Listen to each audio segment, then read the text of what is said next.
ইতিহাস আমাদের বরাবরই একই শিক্ষা দেয়। বনী ইসরাইল জানতো মুসা আলাইহিস সালাম আল্লাহর নবী। চোখের সামনে লাঠি সাপে পরিণত হয়েছে, সমুদ্র দুই ভাগে বিভক্ত হয়েছে, সবই তারা দেখেছে।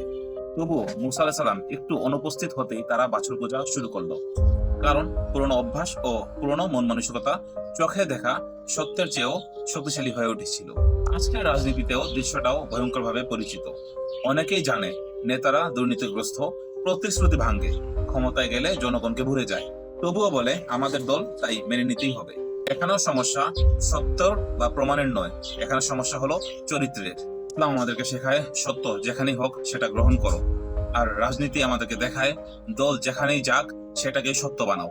এই দ্বন্দ্বই সমাজকে পিছিয়ে রাখে, কারণ ইতিহাস বদলায় না তাদের দ্বারা যারা সত্য জানে কিন্তু চুপ থাকে।